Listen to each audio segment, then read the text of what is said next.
Okay, great. Okay. So the first thing I wanted to say was um, I'm a little jet lagged. I was away until Monday in Europe, so it's very late for me right now. But so if I start not making sense, that might be why.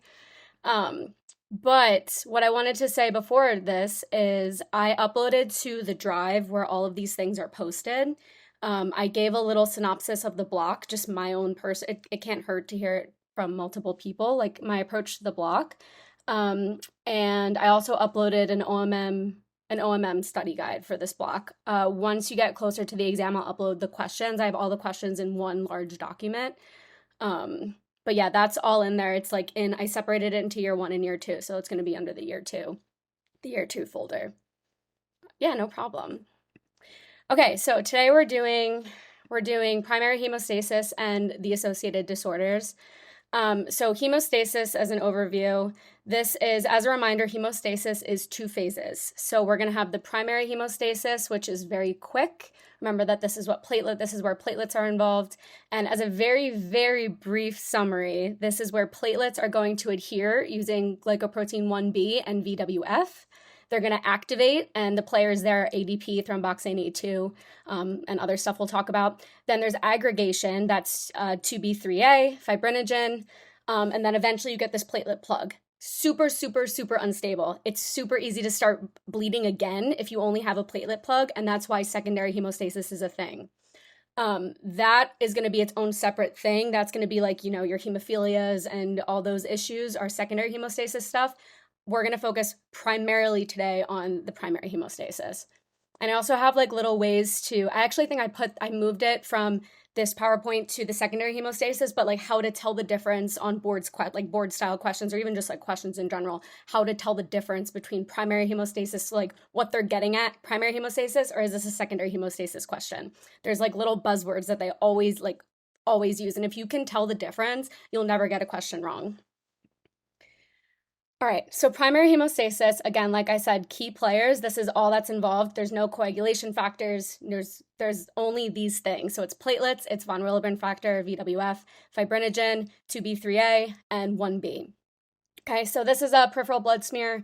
These are what platelets look like. So they're these like, and we did talk about this a little bit in the immuno sessions, but they're these like little purple things.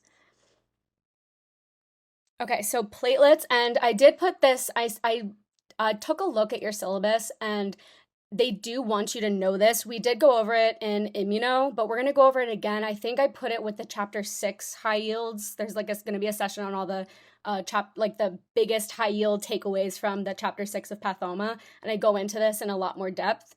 But I just put it here as a reminder that this is, I think it's on your exam again. It's going to be asked again. But platelets, as you can tell, they're all the way down here. They are literally fragments of a giant cell called a megakaryocyte. Okay, so they are directly just they're bits. They're bits of like membrane essentially that break off from a megakaryocyte. Those are platelets. They don't have nuclei. They're just kind of like fragments. Okay. There's also, and this is like never shown in images, but it does come up. It'll come up on UWorld questions. This is why I put it in here, because people always ask when you get access to UWorld. They're also indirectly produced by the liver. The liver produces something called thrombopoietin, or TPO, and it indirectly stimulates the production of platelets. And I think I have a slide on this either in this one or the next one, but this is just like a random fact that you can actually get platelet production from the liver. The liver's not synthesizing platelets, but it's synthesizing this thing called TPO. It's kind of like erythropoietin, EPO, for red blood cells. It's kind of like a platelet stimulator. Okay. And then platelets are going to undergo 4 actions. You better know these in this order to produce a platelet plug. So that's going to be adhesion, activation, aggregation, and degranulation. And we're going to go into all of them.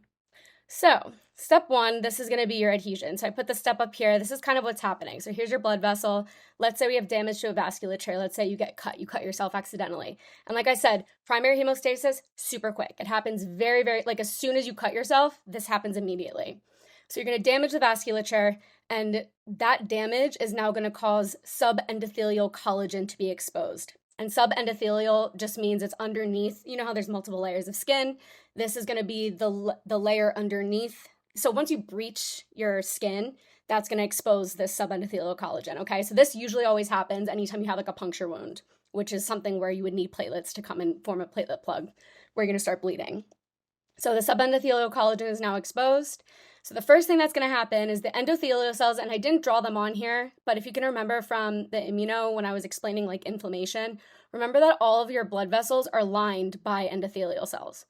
So they're like this. These are endothelial cells. Within the endothelial cells, there are these things called Weibel-Palade bodies, which I think is a hilarious word, but that's what this WP is. So this is for a Weibel-Palade body.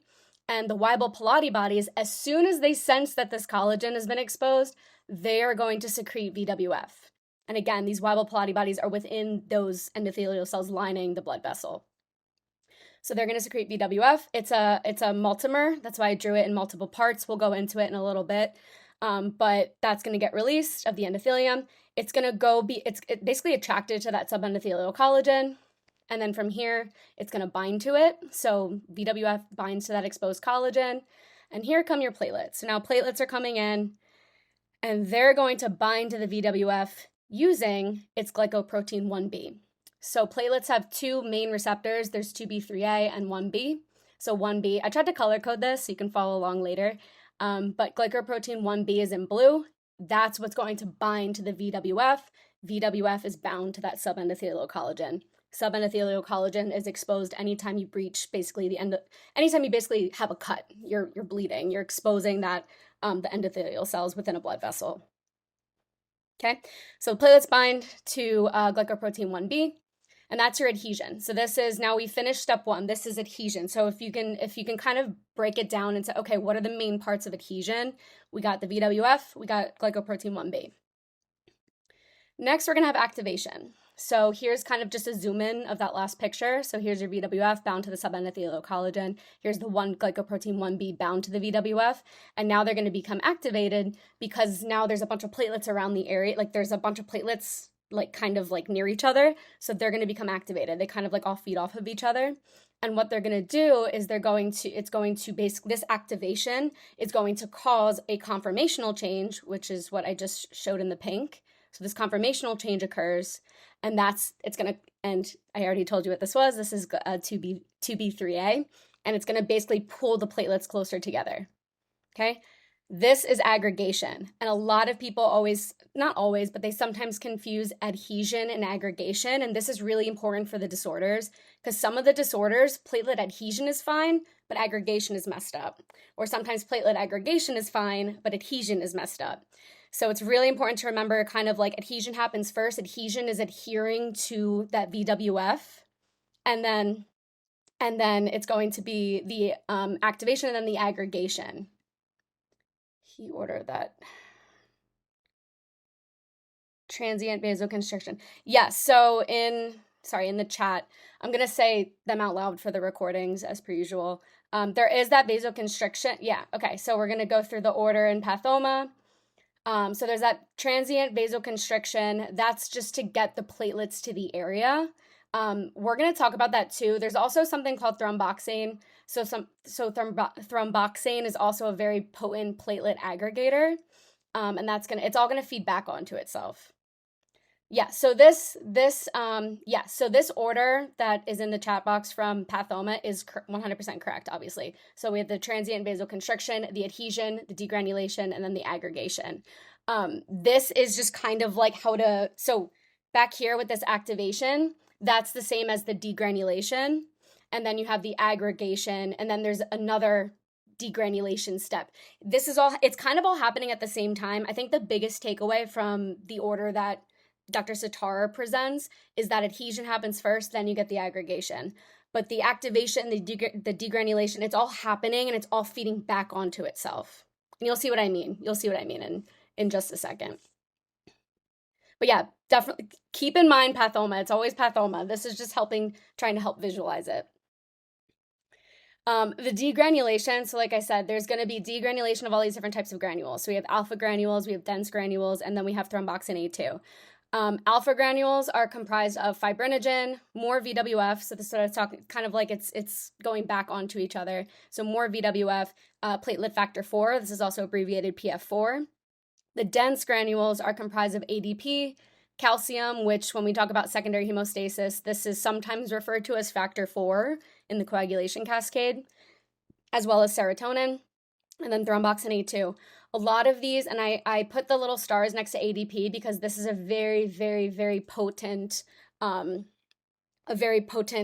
aggregator. Okay, it really helps with further platelet aggregation. Thromboxane A2, same thing, platelet aggregation. It also really helps with vasoconstriction, that transient vasoconstriction. And all of this is kind of, again, feeding back into each other because we want more platelets to come to the area. We want more, and the vasoconstriction helps with getting the platelets to that area, trying to stop that blood flow from like leaving the site. Like you don't want blood to leave out into like the, when you have a cut. So you vasoconstrict, you try to vasoconstrict this vessel so the blood won't leave, but we also are trying to push platelets into that area. So we want vasoconstriction, we want more platelet aggregation, and we want more adhesion with this VWF that's getting released. So I would know, what's present in the alpha granules, what's present in the dense granules, and what, thromboxane A2 and ADP, these are very good platelet aggregators, and just keeping that in mind. So here are your key. So there's a lot of stuff that's getting secreted. So the key ones, so platelet factor 4, this is implicated in heparin-induced thrombocytopenia, or HIT, and it's acting as a hapten. So immuno comes back, it makes a comeback. But I think I have a slide on this where I'll talk about like its role as a hapten and what HIT is, heparin-induced thrombocytopenia is. ADP, like I said, it's one of the strongest platelet aggregators. It has all the stars next to it that I put next to it because it's like known to anyone, like known to man. It is one of the strongest platelet aggregators. So it makes sense that these platelets, once they aggregate, would release more ADP so that they could get further platelet aggregation. Pharmacologically, and I probably will talk about this in one of the last sessions, like right before your exam with pharm. There's a class of drugs known as the ADP receptor blockers, and that's like clopidogrel, those GRIL, like GREL drugs. They block ADP because if they block ADP's receptor because ADP is a potent platelet aggregator. So you can kind of give it kind of like an aspirin or an Advil. We want to stop platelet aggregation in someone that's like clotting a lot. It's like the same reason someone would take an aspirin. So you can give an ADP receptor blocker to stop platelet aggregation. And then the ADP receptors, it's not like ADPR, which would be really helpful. It's P2Y1 and P2Y12. Yeah. These are inhibitory G protein coupled receptors. So throwback to what G protein coupled receptors are. So what happens is if you bind to a GI, so an inhibitory GPCR, if you bind to that, it's actually going to decrease cyclic AMP. And when you decrease cyclic AMP, that's what causes platelet aggregation. And they do like to ask mechanism a lot more second year.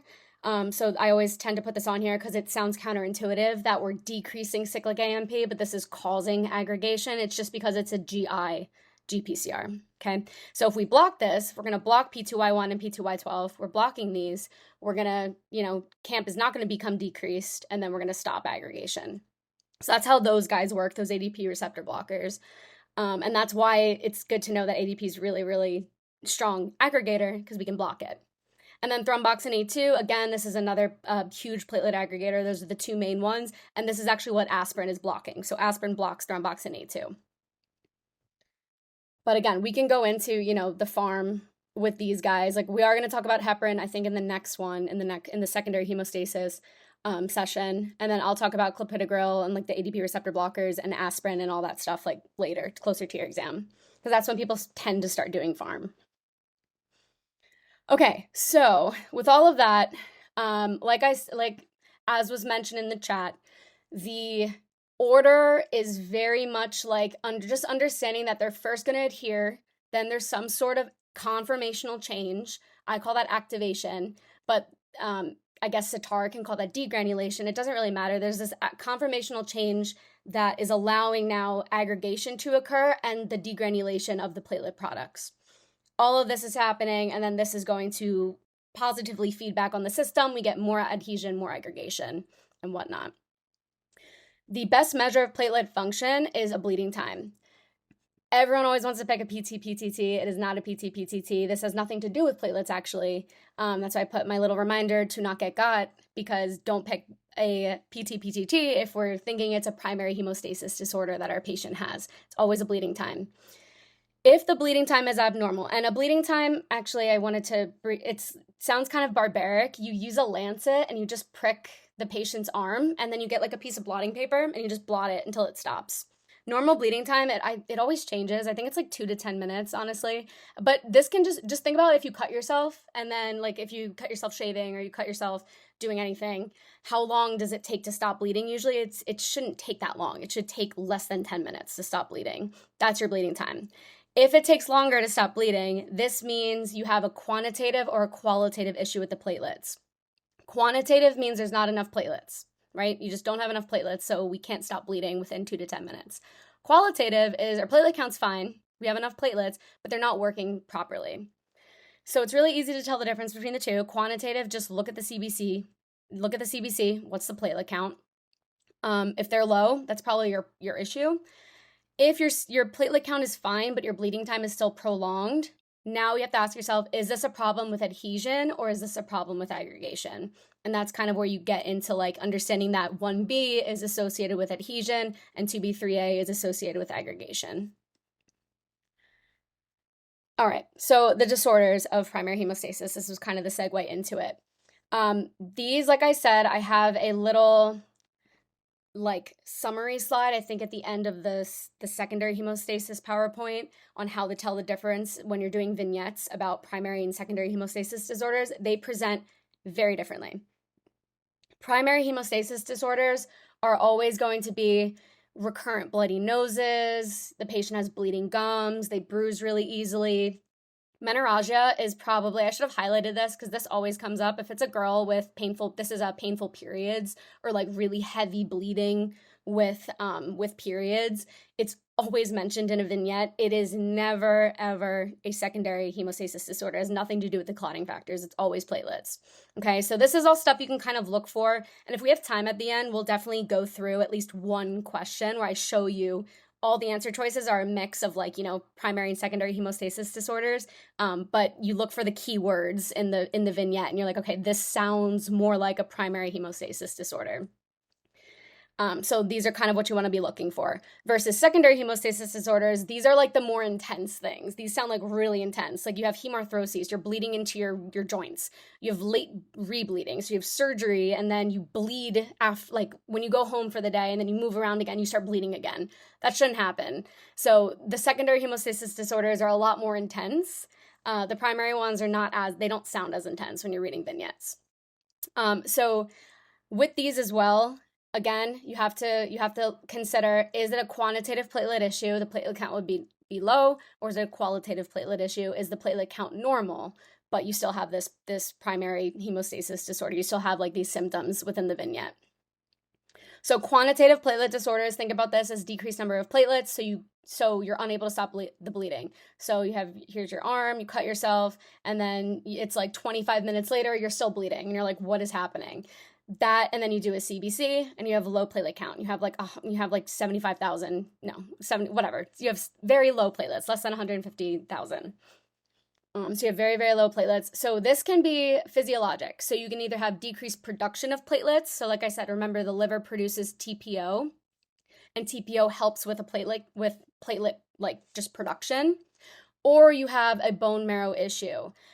So in chapter 6, I think it's chapter 6. It might be chapter 5 as well. Dr. Sitar goes into all the different types of the blastic cancers. So like, lymphoblastic leukemia, like an acute myeloblastic leukemia, something like that. These blastic cancers, and again, I go into it with the chapter 6 high yields. These are very much like these cells called blasts take over the bone marrow, and all the normal bone marrow cells, which are, the precursors for all the cells in the body, can't function normally. So if they can't function normally, you can't have platelets being produced. Okay, so you can think about like the decreased production aspect of it, like we don't have TPO, or there's something wrong with the precursor cells in the bone marrow, so I can't have platelets physically being produced. Or you have increased destruction. So we have increased destruction of the platelets. So the platelets are being made and they're going out into the periphery, but now they're getting destroyed. So a lot of the times the spleen gets implicated in that, just like it did in immuno. It recognizes things and it removes it. It just sees things and it removes it from circulation for whatever reason. It's just removing platelets more than it should be removing platelets. Or you have immune-mediated ones. We'll talk about these today. So ITP, idiopathic thrombocytic purpura. I believe we talk about that today. Or HIT, which I'm going to talk about HIT again with the heparin-induced thrombocytopenia when we talk about heparin, I think in the next session. Okay, so you can either not make enough platelets or you can just destroy the platelets that you're making. So that's like one way, the one main way to decrease your platelet count. There's two other things, TTP and DIC, which we will talk about, which we're going to talk about, okay? So TTP, this is your, we'll go into it. Okay, so here's the picture about here's the liver, and then it's going to produce TPO, and then eventually, like I said, it's indirectly, so again, like I said, the liver is not producing platelets. It is not physically making platelets. It is making TPO, and then TPO is going to basically go to the bone marrow and cause the megakaryocyte to shell off more platelets. Okay, so that's how you get your increased platelet production. This other kind of pathway, I don't really know what this is. I never really went into it. I don't know what CMPL is. I didn't really, but again, like the arrow, this is saying this is a really small aspect of TPO. This is the main thing that TPO does. That's why this arrow is so thick. So I wouldn't even worry about that. I just wanted to include the whole picture for you, but this is what TPO is actually doing. It's physically telling the megakaryocyte, hey, make more platelets. So again, if we have decreased production, we have a liver issue with TPOs not being produced, or again, the bone marrow is there's no room for megakaryocytes because the whole bone marrow is filled with like these blastic cells or something like that. Or you can have increased destruction by the spleen. So this is the slide from immuno, actually, where here's like your spleen again. Remember, there's red pulp and white pulp. And within the red pulp, you have cords and sinuses. And then within the red pulp as well, you have macrophages. So the macrophages are going to be found just around like this red pulp area around here.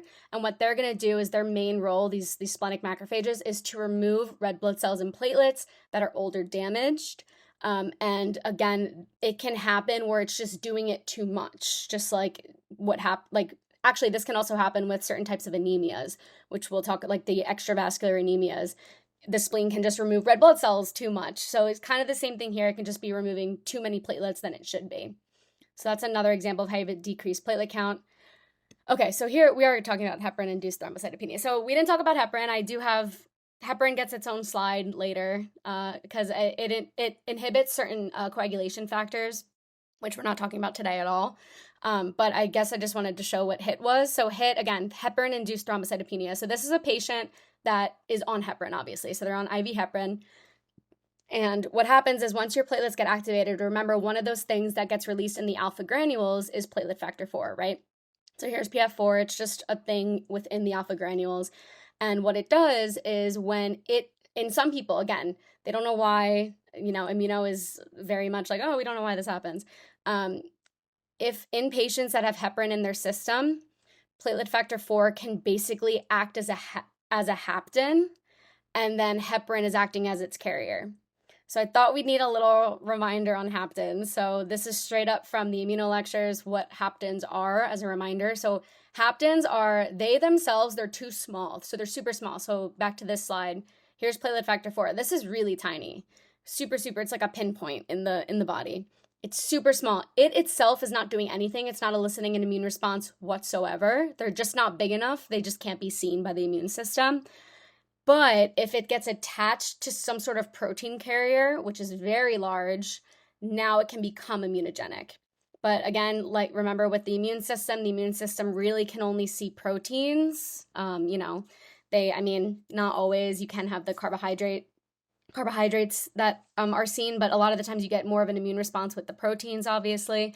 So this is kind of acting as a hapten protein kind of relationship here, or hapten carrier relationship. So again, with that slide, here's your hapten, platelet factor 4, and in some people, again, for whatever reason, it can combine with heparin, and then now we have this hapten protein complex, right? And remember, with haptens, what classifies this as a hapten is we get 3 types of antibodies that are made. So we're going to get an antibody against the hapten, which is platelet factor 4. We're going to get a antibody against the carrier, which is heparin, not great. And you're also going to get antibodies against the hapten and carrier together. So how this is kind of implicated with HIT, with heparin-induced thrombocytopenia, is here's our heparin, here's our platelet factor 4, here's our like hapten carrier complex. Here is the body making IgG antibodies against it.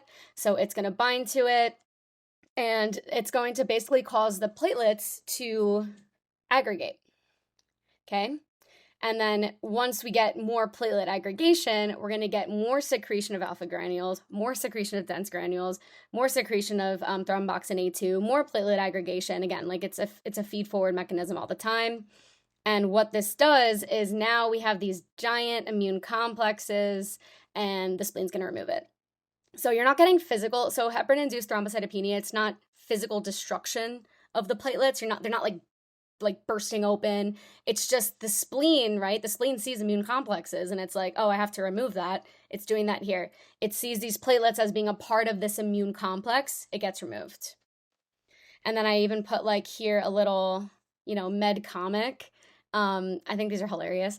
So this is one for heparin-induced thrombocytopenia. So this is like, here's your platelet. So platelet gets activation and aggregation. So again, these terms, platelet factor 4 gets released from those activated platelets. So you get you get aggregation.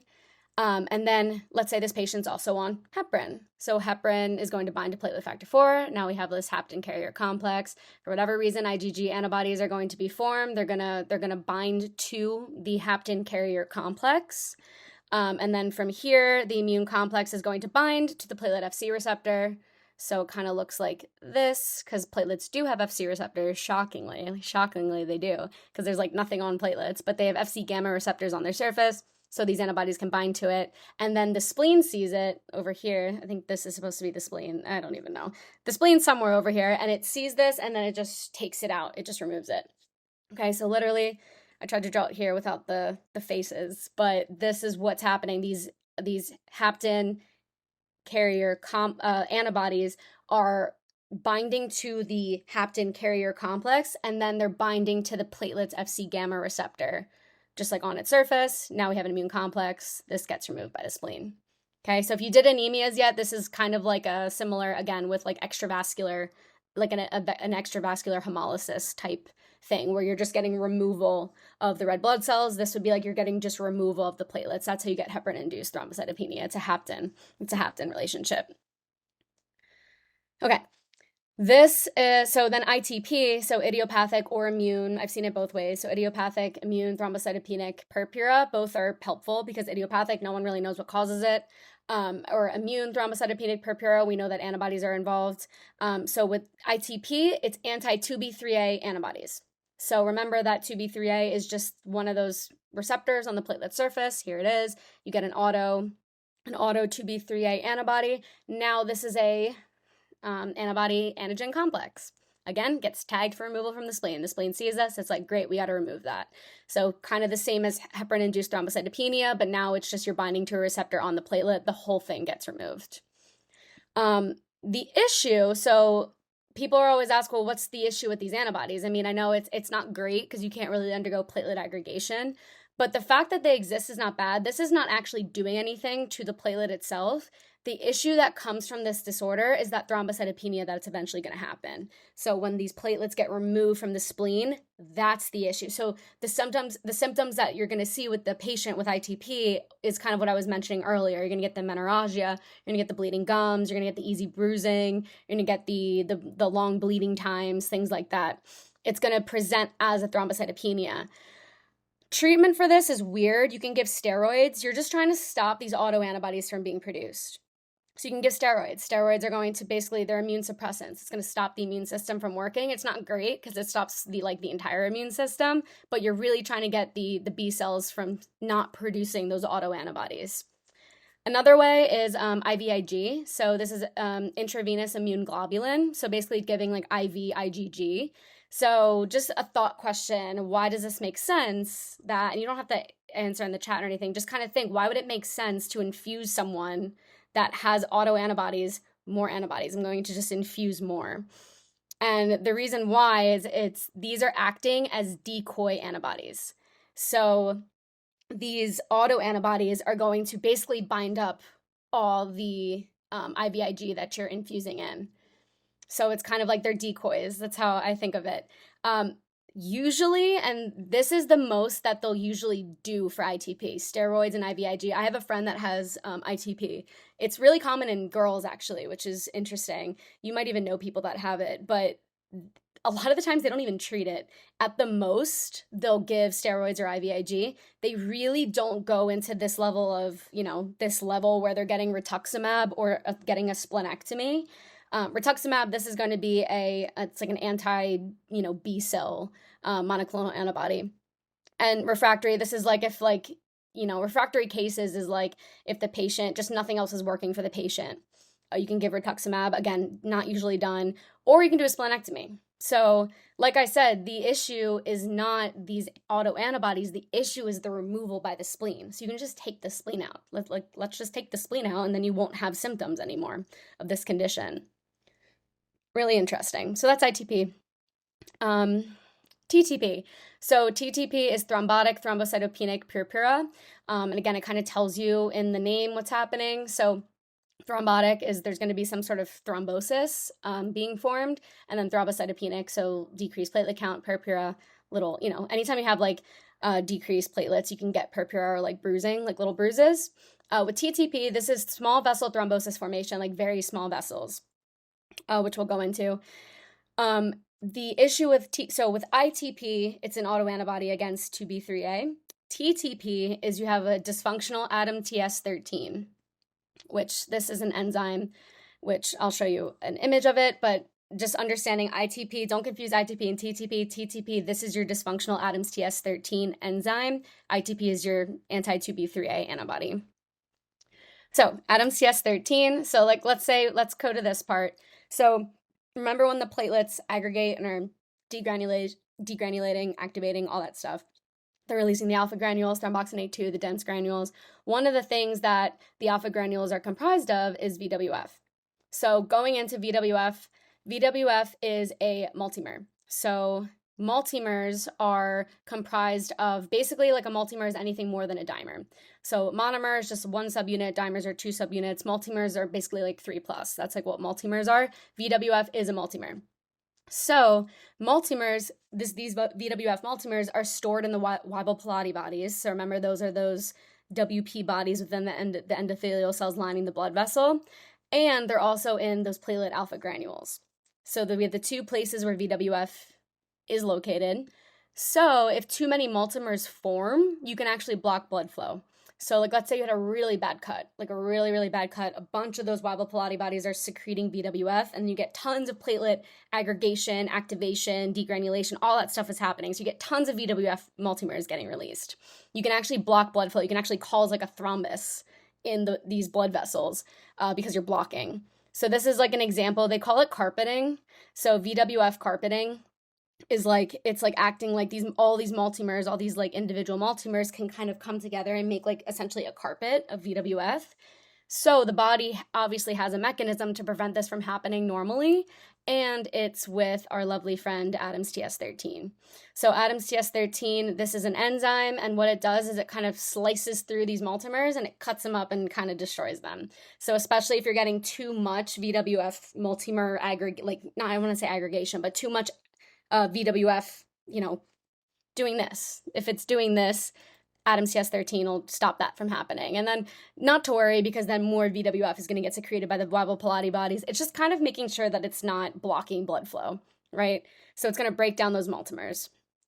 However, if you don't have ADAMTS13, like what happens in TTP, you can't break down these multimers, you get overclotting, and then the overclotting can actually lead to thrombocytopenia. This is a concept that we'll talk about a little bit more when we talk about DIC. But if you have overclotting, so this is where people always are like, well, isn't overclotting, that means there's too many platelets? It is, but the platelets are being consumed. They're being consumed in the clot. Now, if they're being consumed in the clot, they're not free. They're not free floating. So you get this overclotting aspect. Now they're in the clot. You have thrombocytopenia in the blood because all the platelets are going to the clot.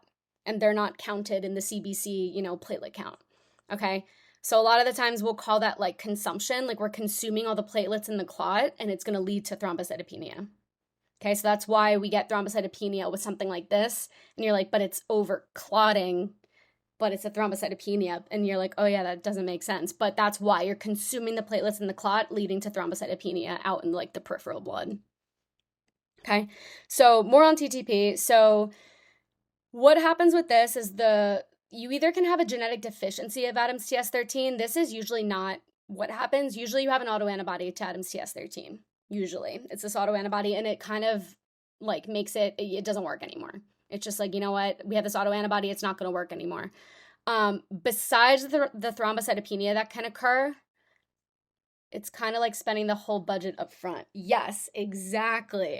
You're using it all right off the bat. You're using all the platelets right off the bat. There's nothing left for later. So like if you're on vacation, you use your vacation funds. There's nothing to use later. So that's the thing. It's like you have a thrombocytopenia because you're using up all the platelets so early on, so to speak. Great. So we have this autoantibody to ADAMS TS13. ADAMS TS13 does not work anymore. So yeah, there's going to be thrombocytopenia. So again, think of all those symptoms we were talking about. Menorrhagia, the gums bleeding, the easy bleeding, the bruising, the very easy bruising, the bleeding time is going to be prolonged. But not only that, you have obstruction of these small vessels, right? I mean, think about this. We have now obstruction of blood flow in this vessel, and red blood cells are flying through here. They're like, all right, we got to go do our thing. They're flying through here. They actually are going to get clipped because these red blood cells are moving like 100 miles per hour. Like they're moving super fast through these vessels because they got to get to where they need to go. And remember, you get this transient vasoconstriction anyway when you get bleeding. So imagine this is already more narrow than usual, shooting everything in this vessel even more. Like everything in this vessel is moving even faster because now it's less of like a surface area. So it's flying through here. It's actually, these red blood cells are actually going to get like nicked by this massive carpet. So imagine like these little red blood cells, they're flying, they're just going about their day. The world is their oyster. And then all of a sudden there's this massive iceberg, right? These red blood cells are the Titanic. Here's the iceberg. And then it gets, boom, like cut. I drew that wrong. It's coming. And then it gets like cut by this thing. All right, I can't draw. I'll just show you on here. This is what it looks like. They're called schistocytes. So here's schistocyte. These are basically like fragmented red blood cells. These are like broken red blood cells. And they can look like, and this is, if you look, there's a lot of schistocytes that they didn't point out in this image, but you can find all the schistocytes if you go through here one by one in this blood smear. You can see all the misshapen red blood cells. These are because the red blood cells got basically like cut by an iceberg, essentially, by going through. And that iceberg is these VWF carpets because there's no ADAMS TS13 to break it down. And they're everywhere in this slide. But they pointed out to a few of them, a lot of the easy ones to see. This is known, when you see these schistocytes, this is known as a microangiopathic hemolytic anemia. And we will probably talk about this with the anemia session, but I did give a little bit on this, like what can cause, what can cause kind of TTP and like this microangiopathic hemolytic anemia. If you think of the name, so microangiopathic hemolytic anemia, it tells you exactly what's happening. So microangiopathic, it's these smaller vessels. Because again, if you have really big vessels like arteries and stuff, even a little bit of vasoconstriction, it's not going to like cause the red blood cells really any issue. If this is a massive blood vessel, even if it vasoconstricts, there's still enough room to kind of get around this little roadblock. This is an issue when you're already in a small vessel and then you get that transient vasoconstriction with whatever injury, the subendothelial collagen exposure. You already get that vasoconstriction. Now you have most of the red blood cells are going to get sheared by this. And that's kind of what this blood smear is showing. Like lots of these red blood cells, if not like more than half of them are schistocytes, or like these cells that got like cut by that VWF carpet. So this is just something you can see. So microangiopathic hemolytic anemia is just, it's a symptom. It's like something you see that can happen with TTP, but I don't want you guys to see schistocytes on a blood smear and be like, oh, this is TTP. This is microangiopathic hemolytic anemia. This is TTP. We're done. You can also see this pathology, this microangiopathic hemolytic anemia, in hemolytic uremic syndrome and in DIC. And we're going to talk about those. But just keep in mind, it's TTP HUS, DIC, those are the three places you can see microangiopathic hemolytic anemia. It's not like a buzzword immediate like, oh, this is definitely what it is once you see the schistocytes on a blood smear. So back to TTP, and I do talk about HUS and DIC. I have like quick slides on those, but with TTP, usually it's like, what are the symptoms of a patient that has TTP? So we are going to have that microangiopathic hemolytic anemia. So we're going to see schistocytes on the blood smear. What else do we see? They call fat RN. So this is, I didn't come up with this. This is either in first aid or it's somewhere, but this is what a lot of people usually use to remember the symptoms of TTP. So fat RN is going to be, you have a fever, you have anemia. This is your microangiopathic hemolytic anemia. So an anemia, again, is like a low hematocrit count. So fever, anemia, thrombocytopenia, renal insufficiency, and then neurologic dysfunction. And kind of I think Satar is the one who kind of goes into this level, like he kind of explains why you see this. It's because you do have a lot of those smaller vessels, like a lot of the I don't want to call them microangio because the microangiopathic hemolytic anemia, but you do have a lot of smaller vessels in the brain and in the kidneys. So just statistically, the kidneys and the brain are going to be most commonly affected by having, carpets, VWF carpets.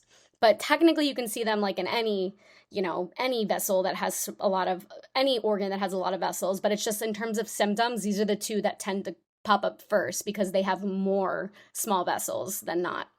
So, and renal insufficiency can just be like, a buildup of uremic byproducts. It can be like an acid-base misbalance, I don't know, but acid base is off.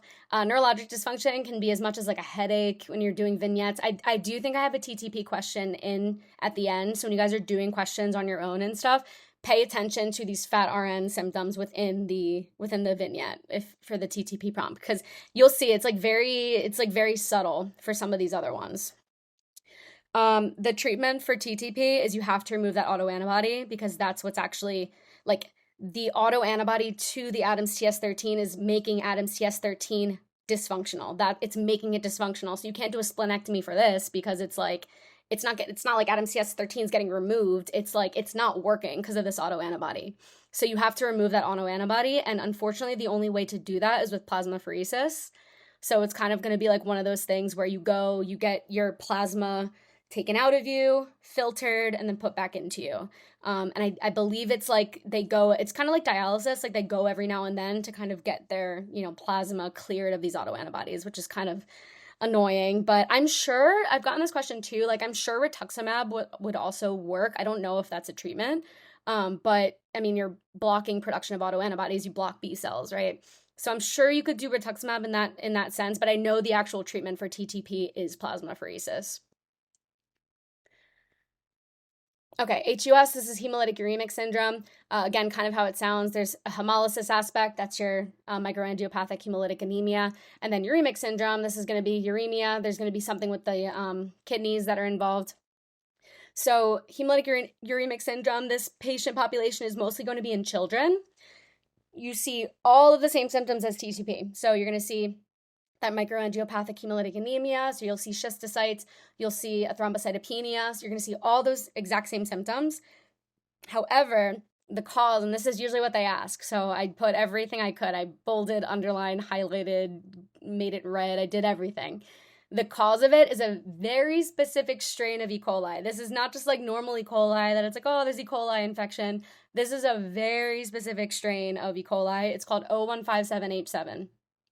O is referring, and I don't know if you guys have done micro yet. You should definitely get on micro if you haven't done micro yet. But in terms of just basic microbiology, when they do something like this, so they give you like, okay, it's E. coli, then they give you kind of like more information. This is, again, a very specific strain. This is saying like, how gram-negative bacteria have LPS on its outer membrane? So they have LPS.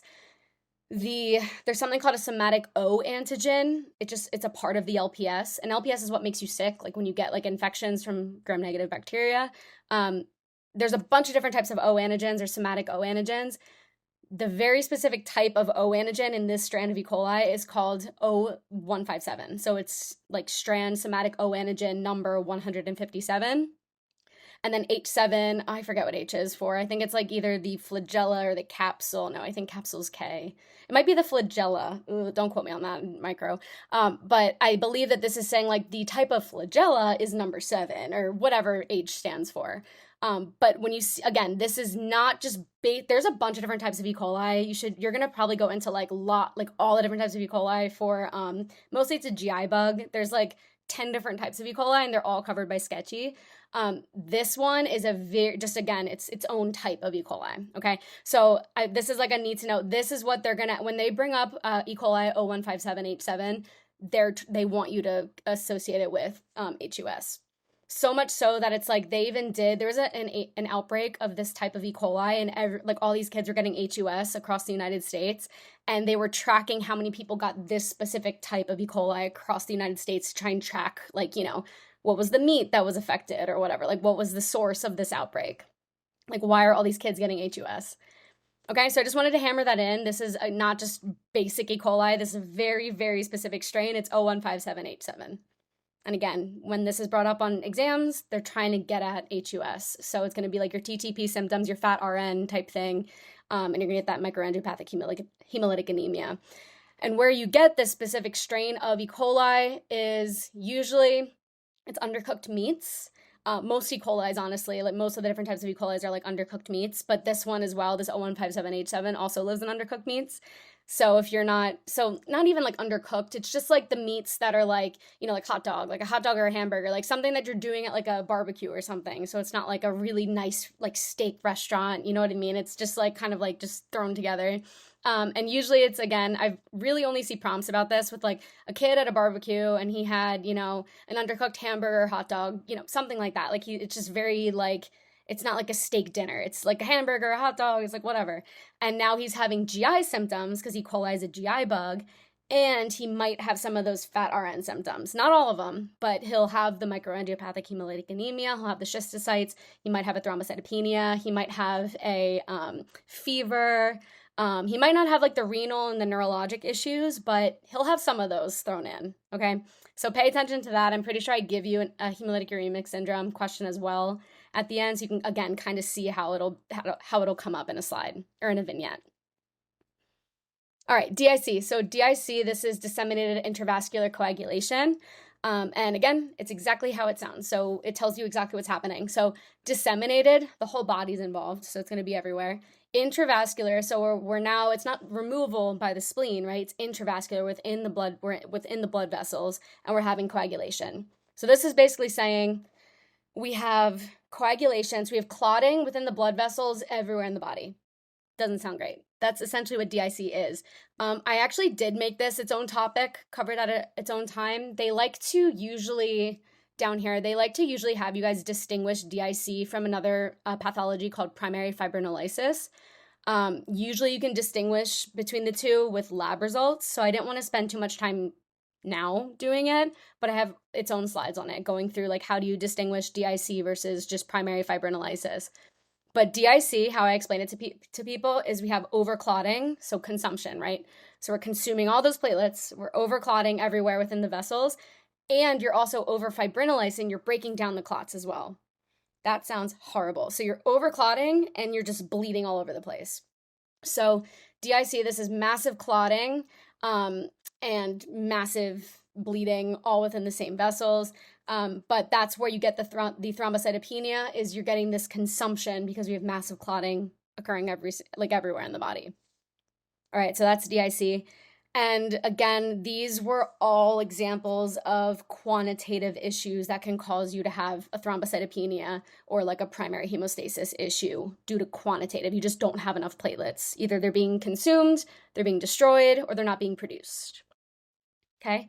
And then next are the qualitative platelet disorders. These are like usually tested a little bit more in terms of primary hemostasis, because these are like, you can't really guess on these. You have to kind of know what these are. But with the qualitative platelet disorders, something's wrong with the platelets themselves. So you have normal numbers of platelets, but you still can't stop bleeding. So like, let's say you have a bleeding time of like 14 or 15 minutes, something like that. That's abnormal. It should be like 4 to 10 or 2 to 10 minutes. Again, use whatever they give you on the reference ranges. So it should be 2 to 10 minutes, you're 14, 15 minutes, and you're still bleeding. You do a CBC, platelet counts normal. You're like, all right, this is a qualitative issue for sure. So those qualitative platelet disorders are VWD, Bernard Soulier, Glanzmann's, and uremia. Okay. So one of the things that people can do, so like let's say we go through everything we just talked about, long bleeding time, platelet counts normal. So sometimes what they'll throw in sometimes in vignettes is something called the ristocetin cofactor assay. I put like usually tried. It's not really usually tried. It's just like tried every now and then. But the only time this will be utilized is if the you have platelet, like a primary hemostasis like symptoms, but the platelet count's normal. They might try, and this is what you'll see in vignettes sometimes, is you might see a ristocetin cofactor assay. And this can be kind of confusing. So here's like my basic, and I've done a few of these in like the hematology lab, and they're really like just basic. So ristocetin is an antibiotic. It's not actually used as an antibiotic like for patients, but it's just an antibiotic. Antibiotic is anything that microbes produce to fight off other microbes. So that gets this definition. But again, we don't give this to patients. But it's an antibiotic, and then it's going to cause platelet aggregation if and only if VWF is present. And I'm going to leave it at that, okay? So if and only if VWF is present, it will cause platelet aggregation. And the reason why is because VWF it acts as ristocetin's cofactor. I don't know how they figured that out. I don't really know. But that's the gist of the ristocetin cofactor assay. So they're going to take the patient's plasma. So they'll get a blood sample, they'll spin it down, they'll take the plasma out, they'll like remove the plasma. Remember, the plasma is going to be what has all the clotting factor. The plasma is what has the proteins. Serum does not have proteins. The plasma has the proteins. So we have plasma, we have clotting factors, we're going to have all the proteins, we're going to have VWF, we're going to have all those stuff. We take it out, we mix it with ristocetin. And then we basically see and then we give this combo to platelets. If the platelets aggregate, that means VWF is present. If the platelets don't aggregate, something is wrong with VWF. It's not like it's not there. It's either not there, it's not working properly, something's wrong with VWF, okay? So you can imagine that they do this first to diagnose von Willebrand disease. So it's like, okay, we know we have a qualitative platelet disorder. Let's see if this is von Willebrand disease. So they'll do a ristocetin cofactor assay. If you get platelet aggregation, it's not von Willebrand disease. Von Willebrand factor is there. All right, so I just wanted to bring that up because it is in vignettes every now and then, and that's all it is like if von Willebrand factor is there, you'll get platelet aggregation. If it's not there, you won't get platelet aggregation. So von Willebrand disease, this is the most annoying thing about it is you can have so I know we didn't talk about PTT at all because this is a secondary hemostasis thing. It's going to measure coagulation factors. But this is the most annoying thing about von Willebrand disease is you can actually prolong the PTT. And I was just sitting here telling you guys that the PTT has nothing to do with primary hemostasis disorders. But von Willebrand factor is its own thing. It can interact with factor VIII, which is secondary hemostasis. I go into a lot more detail with the secondary hemostasis disorder lecture. I kind of go into that a little bit more. But just keep in mind you can actually have a normal PTT and it can be normal PTT is what we're expecting for, primary hemostasis disorders. But just with this, keep in mind you can also have a prolonged PTT, and then you can still have this primary hemostasis disorder. And I don't want everyone to be like, oh, well, Christina told me that PTT would be normal with your platelet disorders. And it can be, or it can be prolonged. And it's because von Willebrand factor interacts with factor VIII. And factor VIII is tested by PTT. So it's like, depending on the degree of, how much you're missing von Willebrand factor, you can actually mess with the factor VIII a lot, and that can mess with your PTT. And they actually love asking about this on boards because they kind of know, well, not just in general, they love this because they know people are not thinking about a platelet disorder with a PTT being prolonged. So it's just something to keep an eye out for. It still can be normal. So when you're doing questions and there's a von Willebrand disease question, it can either be prolonged or it can be normal. That shouldn't be like your main ruler outer for von Willebrand disease. would PT external always be prolonged? This is a good question. And so yes, basically yes. Well, we'll go into it. PTs usually measure very specific factors, and then PTT measures different factors, but a lot of the times they're both prolonged because they measure certain things in the common pathway as well. So, the external coagulation cascade and the internal coagulation cascade, a lot of the factors that they do measure interact with the common pathway. But in terms of factor 8, you usually, if we're interested in factor 8, we would look, that's an intrinsic pathway, so we would look at a PTT without going into too much detail there. But a lot of the times PT and PTT are both prolonged at this like at the same time, unless it's a very specific factor that's being deficient. Yeah, you're welcome. But I promise we'll go into PT, we'll go with the inner workings of PTs and PTTs and all the different factors in the next one. But I really just wanted to emphasize in this one, because when you guys are doing vignettes and the PTT is prolonged and it's a primary hemostasis disorder, and you're like, well, she said it wasn't going to, it can be prolonged. Just with VWD though, with von Willebrand disease, that's the only one of all of these platelet disorders that you can also have this like seemingly secondary hemostasis type of presentation, at least with the labs. Okay, so just keep that in mind. It's bolded. I did bold it. So it can be prolonged, it can be normal. Pay attention in vignettes. Okay, I'm done. This is the most common inherited bleeding disorder, and I think this is important to mention because it's the most common, so you'd think you would get more questions on that. Just like with boards, they ask a lot of cardio because there's a lot of cardio issues in, like, cardiology is like one of the biggest issues that people have and go to the hospital for. So it's kind of the same idea here, is like in terms of like the hemonc realm, VWD is one of the most common. You might actually see this, as a doctor. So it does come up more often than not. So again, really just pay attention to this prolonged or normal PTT. Like, don't rule it out in a vignette.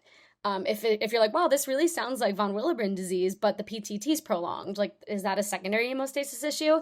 It doesn't have to be. It can still be VWD. Okay, and then another thing to keep an eye out for, and I bring this up because with a lot of the secondary hemostasis disorders, they're autosomal, they're X-linked recessive, and X-linked recessive usually means men will have it. So like it'll be a male patient in the vignette.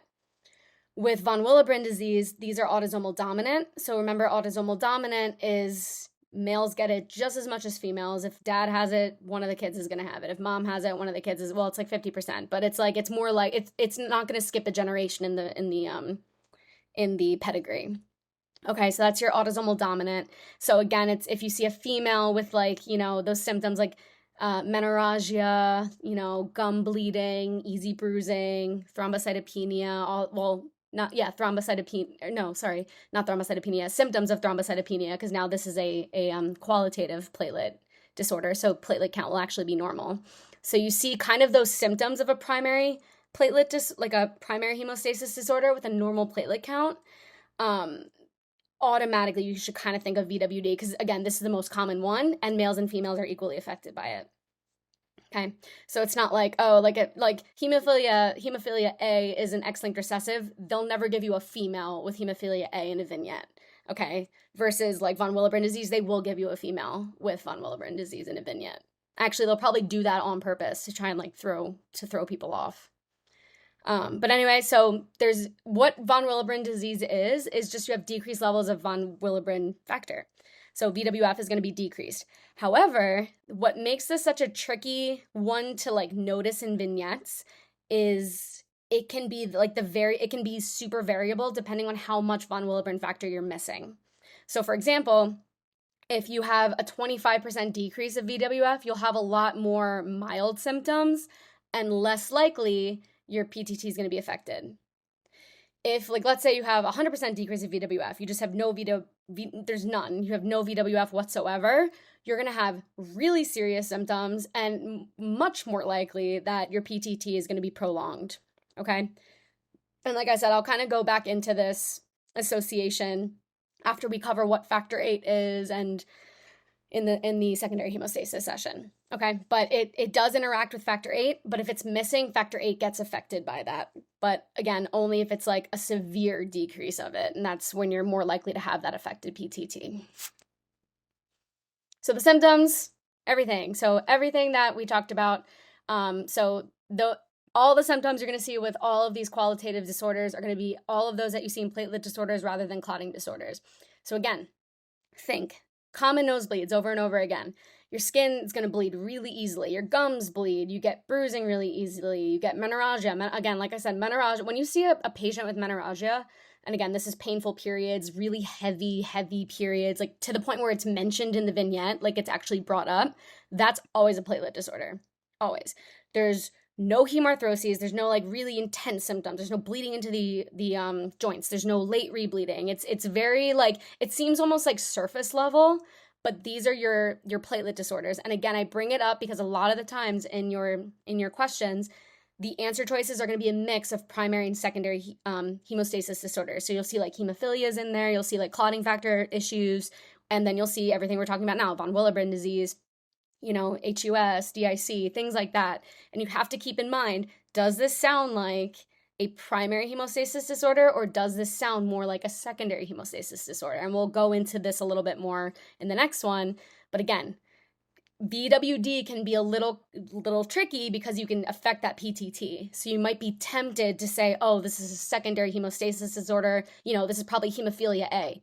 But it would be like a hemophilia A with these symptoms, nosebleeds, skin bleeding. That's never going to happen with hemophilia A. Hemophilia A is like intense bleeding, like hemarthrosis, that late rebleeding, all that types of stuff. All right, so really emphasizing that because I promise you will not get a question wrong. Even if the PTT is prolonged, you're like, I don't know. It still sounds like a platelet thing. It's probably von Willebrand disease. And then here's your pedigree. So like I said, pedigrees, when you see a pedigree like this for autosomal dominant, there's going to be an affected person in every level of the pedigree. And if you don't really know how to read these, remember that squares are men, circles are males are squares, circles are females. And this line in between the two, this is they got married. So this is marriage. And then this line down, these are all their kids, and then so forth. So then these two got married, these two got married, these two got married. So 2, 3, and 5 are the kids of 1 and 2. Okay. And then if it's shaded in, this means that it's affected. So this person has an autosomal dominant. It's like, let's say this is VWD. And then, and the other thing with autosomal dominant is it doesn't discriminate males versus females. It can be like a mix of like at every level of the tree, of the pedigree tree.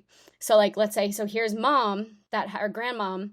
So grandmom here has VWD. She gave it to her son and her daughter. So one son, one daughter got it out of the 3. So this is a little bit more than 50%, but it's just like each child has a 50% chance of getting it. Actually, I think it's more than 50%. I'm not going to do genetics right now, but it's not going to skip a generation ever. It'll never skip a generation.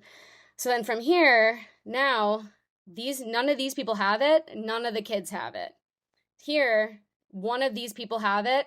And then again, each kid has like let's just say 50% chance of getting it. I think it's more than, I don't know. Then both of these kids have it. This woman has it here. This female has it. One of the sons has it. Okay, so it doesn't discriminate males and females. It does not skip a generation. And only the parent, only the kids that have it, if like no kids have it, if one of the kids has it, one of the parents has to have it. If like this one, none of the parents have it, none of the kids will have it, okay? And that's how you kind of can differentiate between some of the recessive disorders. Recessive, it just seems like it can appear out of nowhere, and you're like, where did this come from? Like, no one has it above it. Autosomal dominant is if the parents don't have it, neither parent has it, neither the kids can have it. Okay, so because sometimes they'll do that on boards, not so much for this exam, honestly. They're not going to ask you about pedigrees on this exam, but start thinking about boards, right? Like you're getting there anytime you can. So they will, I did get pedigree questions on both sets of boards. So just whenever I can throw it in there, I'll throw it in there. But this is autosomal dominant. This is what VWD is. But how you're going to diagnose this is family history. Someone's going to have it, right? Like the generation above, someone in that generation above is going to have it. Even with this guy, number 2 here, actually, he's not affected, my bad. But like someone is going to have it in the generation above them, okay, to diagnose it. The platelet count will be normal. So the platelet count's going to be totally normal.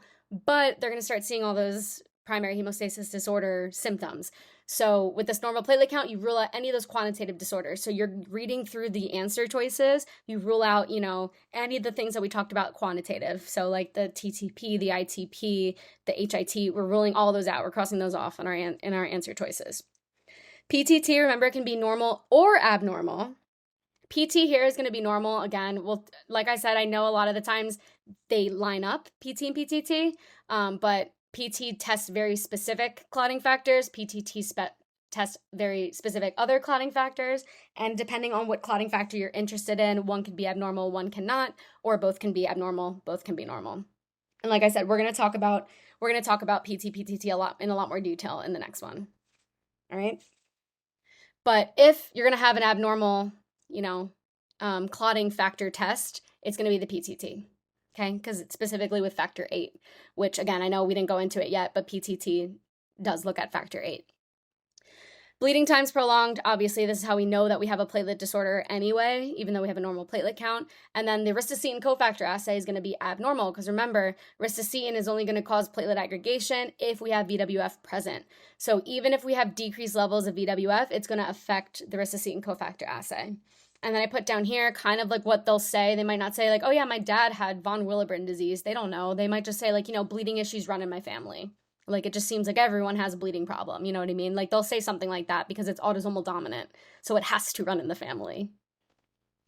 Okay. And then treatment, you treat this with desmopressin. So desmopressin, you'll learn about this in renal. It's an ADH analog. So you literally give it for people that don't make ADH.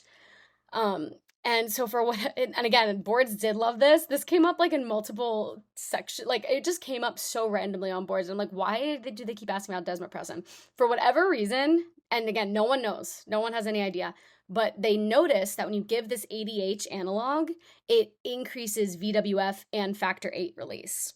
So for this, you can actually, for VWF, depending on the severity, if you only have like mild von Willebrand disease, you can give desmopressin and more von Willebrand factor will be secreted, as well as factor 8, but we only really care about von Willebrand factor for VWD. Or you can just give artificial von Willebrand factor. That does exist, so you can give that.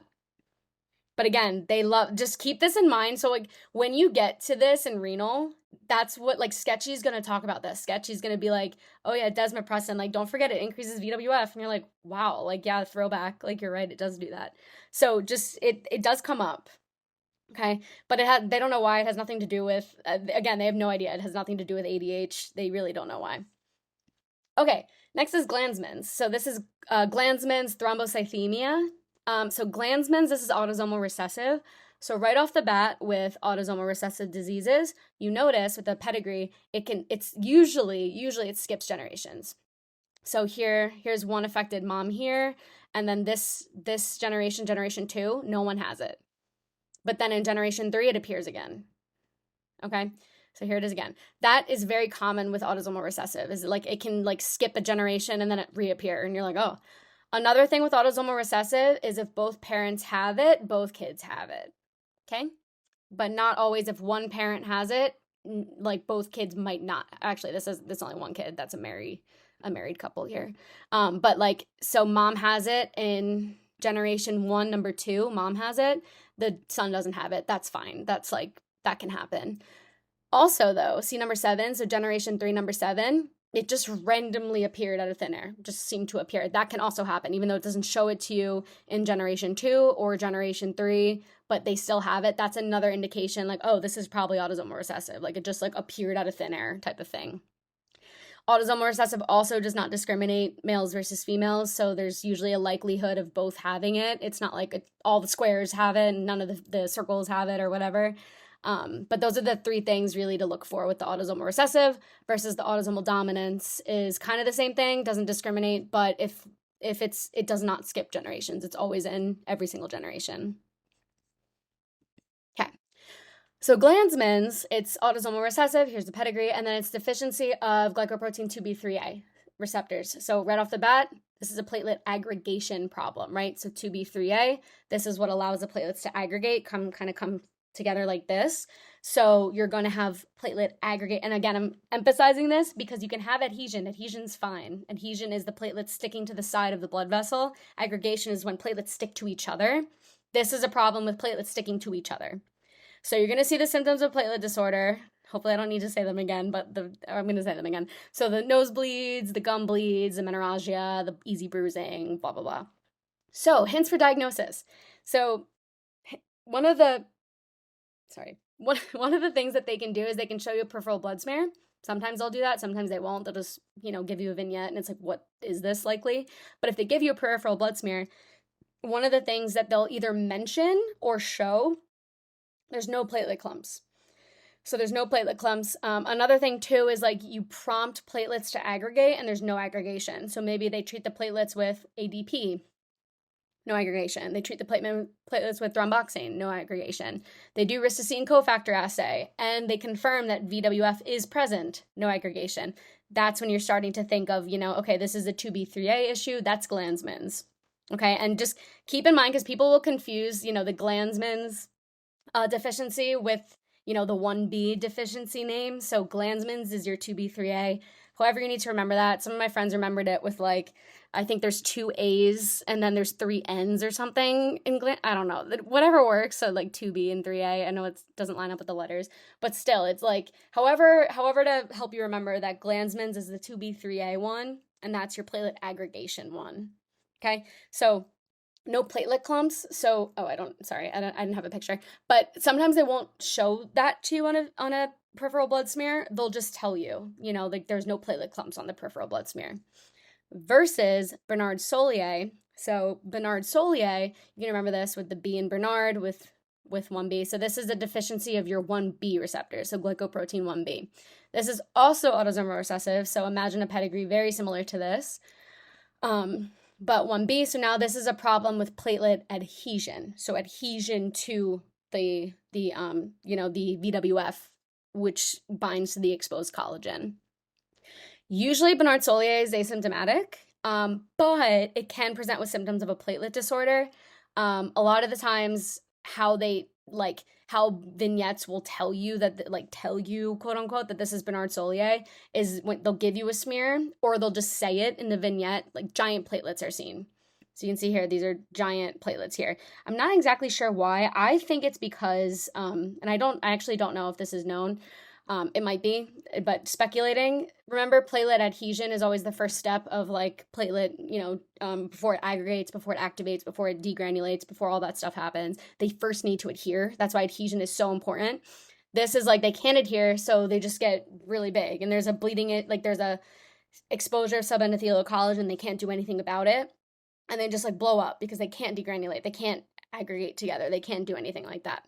So you see these giant platelets because I don't know, but that's what I think. But that's your deficiency of the 1B receptors. Okay, so no adhesion, Bernard Soulier. All right, and then uremia. So uremia was a last minute one that I put on here because it can come up and it will likely come up with back in renal again. So uremia is again when you have a kidney issue and you can't filter the urine. Essentially you can't filter urine and you get this buildup or not the urine, I'm sorry, you can't filter blood because urine is filtered blood, right? So you can't filter that blood anymore and you get this buildup of these toxic byproducts within the blood, and that's known as uremia.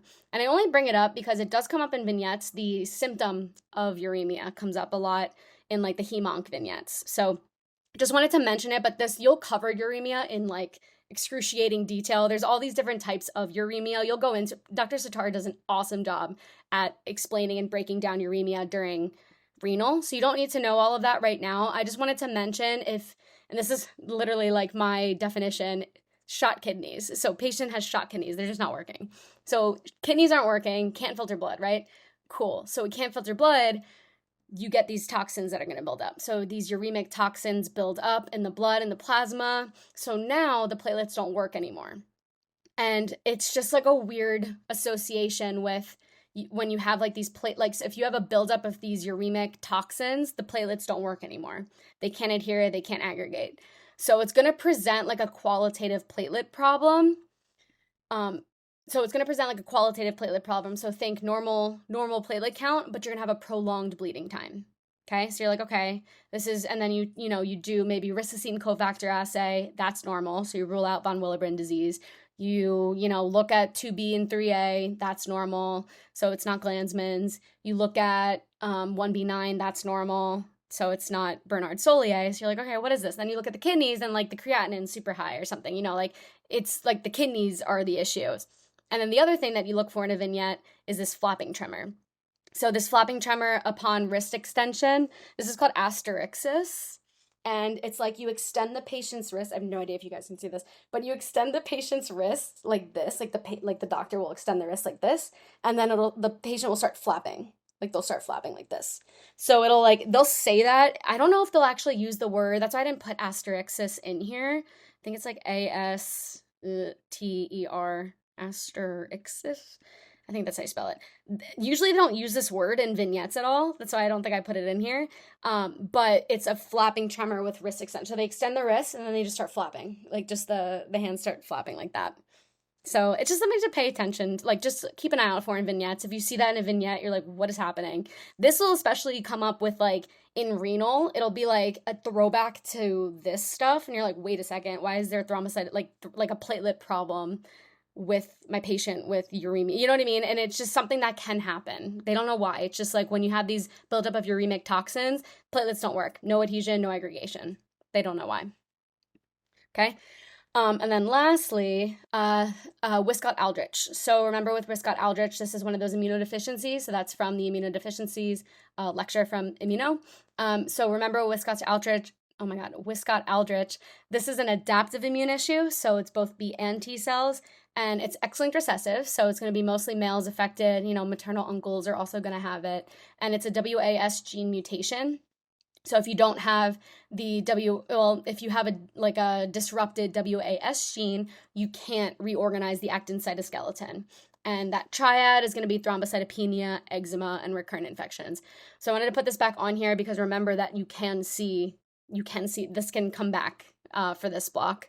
But you can see one of the things you see is thrombocytopenia.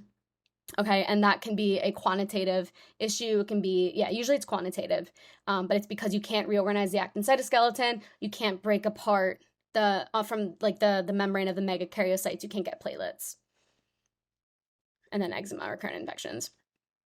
Okay, so that was everything for today, but I do want to do one question. So let me see if I can find a good one. Let me see if I can find one too. I'm just trying to look at the answer choices to be like, okay, I know we didn't talk about all of this yet, but let's see.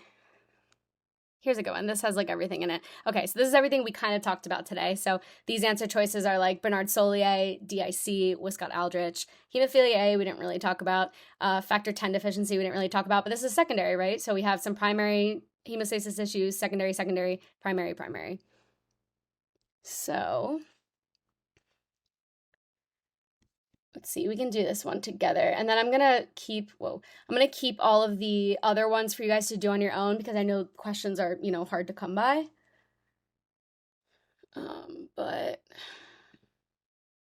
So we have 25-year-old man. So that doesn't really help us, but it is a man. Comes to the physician for evaluation of recurrent episodes of nosebleeds. So right off the bat, right? You're like, nosebleeds. You're like, okay, nosebleeds. No hemarthroses, no late rebleeding, but you're like, all right, nosebleeds. Past 6 months. The nosebleeds occur spontaneously and stop after 10 minutes. So we already have, a longer than bleeding time, or usually. After pinching the nose, he has no history of serious illness except for prolonged bleeding following wisdom teeth extraction 2 years ago. All right. This could be like this could be a secondary thing. It could be, which again, we'll talk about that with the secondary hemostasis issues, but like after a surgery, if you still have bleeding after like a surgery, that's usually a secondary hemostasis issue. Okay. But it can be primary. It really depends. And that's why I said, when you're doing these vignettes, what does it sound more like overall? Okay. So he does not smoke or drink. Okay. Takes no medications. Vitals are normal. Examination of the nose, no abnormalities. Several bruises on the lower extremities. Okay. So several bruises. on the lower extremities. No abnormalities. So then hemoglobin is going to be, I believe this, I should have put the reference ranges here, but I think this is normal. Leukocyte, this is normal. Platelet count's normal, right? So platelet count is normal. Remember, it's 150 to 450. Bleeding time is 9 minutes, but in this, so this reference range, they actually give it to you, is 2 to 7. So they're saying 2 to 7 with, Ambos's bleeding time reference range is 2 to 7. That's why I always say look at the reference ranges of, whatever they give you. So Comlex, STEP, use their reference range. Your exam, use their reference ranges, okay? So this is actually prolonged, right? Because normal, they're saying, is 2 to 7. And then PT, PTT, we didn't really talk about, but I think this is normal. I think this is prolonged. I think it's supposed to be 25 to 40 seconds for a PTT. I forget, honestly, but I think this is prolonged. All right. So we have both primary and kind of, I know we didn't talk about secondary, but we have kind of both primary and both secondary hemostasis sounding things. We have nosebleeds, we have bruises, we have a long bleeding time, we have prolonged PTT, and we have prolonged bleeding after a surgery. So you're like, all right. And then what else can kind of help you figure out? We have a 25-year-old man. So kind of all of this together, if you're reading it, you're like, all right, this can be both, but I'm going to rule out at least DIC. We didn't talk about DIC, I know, but this is not, DIC is your microangiopathic hemolytic anemia. You're going to see massive clotting, massive bleeding. It's a very different presentation here. So we're going to rule that out. Wiskott-Aldrich, do we have that triad? Do we have recurrent infections? Do we have that? No, we don't have that triad. So this is likely not Wiskott-Aldrich. Hemophilia A, I'll skip. Factor 10 deficiency, I'll skip because we didn't talk about them. Oh, I skipped Bernard-Soulier. Bernard-Soulier, usually with Bernard-Soulier, like I said, the platelet count will be normal, but there will be a platelet issue, which is what this is saying. But why is the PTT elevated? It's I don't love that one. Plus, they didn't say anything about giant platelets, right? Right, so here. Okay, can we think of PTT as prolonged because either secondary hemostasis or the platelet aggregation triggering it? That's a really good question. Usually, no. Usually, if your PTT is prolonged, it is going to be because of coagulation issue. It's not going to be because, okay, we had primary hemostasis and now it's activating secondary hemostasis. Because PTT and PT is at that moment. And a lot of the times it's it's kind of you can't, it's not just going to get activated because the primary hemostasis is activating it. It's going to be because of an abnormality. Does that make sense? That's a really good question. And again, we're going to go into the PT and PTT in a lot more detail, kind of what they are, what they're doing. But usually if it's prolonged, there's a clotting factor issue, unless this is something else we talked about. But I'll skip these for now. So hemophilia A and factor 10, we didn't talk about them. But is this Glanzmann? So Glanzmann's, remember, they would talk about, with Glanzmann's, that's the 2B3A. Did they talk about anything with aggregation? Did they talk about ristocetin cofactor? Did they talk about, platelet clumps or anything? Did they talk about anything with clotting? No, so it's likely not Glanzmann's. So then factor 10 deficiency, Factor 10 deficiency, I know what they're getting at with this. With factor 10 deficiency, your PT and PTT would both be prolonged, which only the PTT is prolonged. All right, prolonged here. PT is normal. So this is your PT. This is your PTT. This is normal. Sorry. PT is normal. Usually factor 10 deficiency, that's that common pathway. Both are going to be prolonged. That's an example of both going to be prolonged, so it's likely not this one. And here we are. We're where they want. This is exactly where they want us. They want us. So remember, hemophilia A, this is a factor 8 deficiency issue. So you're missing factor 8. So that's 1, 2, 3. So this is factor 8. And von Willebrand disease, this is you're going to have decreased levels of VWF. Okay. So if you're sitting here, so this is, decreased factor 8, decreased VWF. You're sitting here and you're like, well, this has kind of signs and symptoms of both of these, right? I have a prolonged PTT, factor 8 gets tested with the PTT, but I have a prolonged bleeding time. That tests, platelet stuff. That's your primary hemostasis issue. So then kind of go back to the prompt. And again, this is going to be this is your bread and butter of this exam, is answering questions like this. So it's okay, what does this sound more like? And when I was tutoring this block, last year and the year before, I'd always tell people just, what does this sound more like? Does this sound like an intense, massive bleeding, they have hemarthroses, they have all this just crazy bleeding all the time? Or does this sound like it's probably a primary hemostasis issue, you know, the nosebleeds, the bruising, the prolonged bleeding time, but it's probably prolonged enough that we're getting eventual like we're affecting factor 8 just enough that you can increase that PTT, and you can get a little bit more of that late rebleeding after surgery and stuff. Like, what does this sound more like? And this one is going to be your von Willebrand disease. Okay. So, but this is exactly, if you can, when you're doing these questions and you can do this one and you're like, like you're reading this and you're like, this makes sense that this is von Willebrand, and you read like a factor 8 deficiency question, a hemophilia A question, you just compare these two, you'll be great. You'll be great. Because again, they can put whatever they want in this vignette. It doesn't have to be, you know, wisdom teeth extraction, prolonged bleeding. Like, it just is going to sound more like a primary hemostasis disorder with that bleeding time, the nosebleeds, the bruises. If this was a girl, it could be menorrhagia. But a lot of the times girls don't get hemophilia A, so it probably would be a boy. But just keep in mind, like, when you're doing, I'm telling you, when you're doing these vignettes, always ask, and they give you primary and secondary as answer choices, just what does it sound more like? Does it sound, even though it can like double dip, like this one double dipped a little bit because von Willebrand disease can double dip with the primary and secondary disorders, this still sounds to me more like a primary hemostasis disorder. Okay. And then again, this is like obviously a trickier one, but it's kind of saying like if VWD is severe enough, you can get factor 8 deficiency. You can prolong your PTT, you can have that late rebleeding, whatever.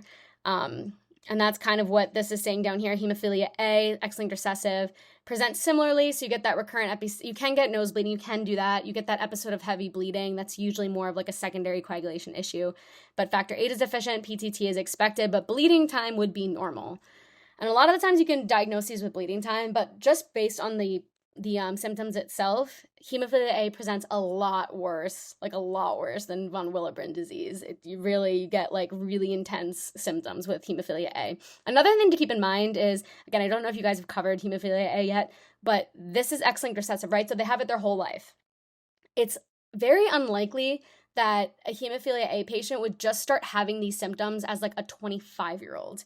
Usually they happen as like a child. Like, it's a child that has, you know, bleeding constantly, and like they get anything and they start bleeding, and it's a lot more obvious that there's an issue earlier in life. Which, not to say with von Willebrand disease, that can still happen. You can still have like these symptoms as von Willebrand disease earlier. It's just something I've noticed doing like these questions a lot with people. These autosomal dominant, autosomal recessive disorders, like the autosomal ones, they tend to be a little bit older than like an 8-year-old kid. Usually it's like a child's in the vignette for hemophilia. So when in doubt, you can also look at that if you're really like, I have no idea, this could be either one to me.